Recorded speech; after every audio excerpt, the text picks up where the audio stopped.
Minister who held undisclosed meetings with Israeli officials also reportedly visited Golan, going against British diplomatic protocol. In addition to her unauthorized meetings with Israeli government officials over which she resigned yesterday, former British Secretary of State for International Development Priti Patel also visited the Golan Heights during her trip to Israel in August, Haaretz reported. Patel, a member of the Conservative Party's Thatcherite wing, yesterday announced her resignation and offered an apology to British PM Theresa May over her undisclosed meetings with senior Israeli leaders while vacationing in the Jewish state this August. "I offer a fulsome apology to you and to the government for what has happened and offer my resignation," she wrote in a letter to British Prime Minister Theresa May.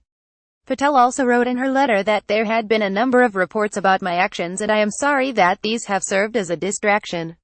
On Tuesday, Downing Street officials confirmed that Patel had discussed during her meetings in Israel the possibility of granting British aid to IDFrun field hospitals in the Golan Heights, providing humanitarian aid to Syrian refugees.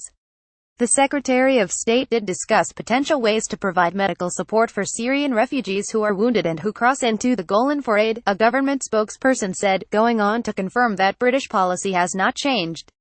The Israeli army runs field hospitals there to care for Syrians wounded in the civil war.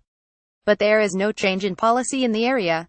The UK does not provide any financial support to the Israeli army. According to a report in Haaretz, Patel also visited a Golan field hospital.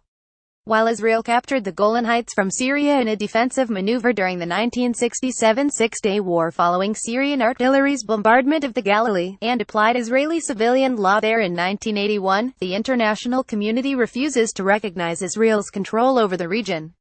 In line with this stance, British ministers and senior officials do not travel to the Golan under the auspices of the Israeli government, meaning that Patel's visit there as a guest of the Israeli government was a breach of standard British protocol. TagsPriti Patel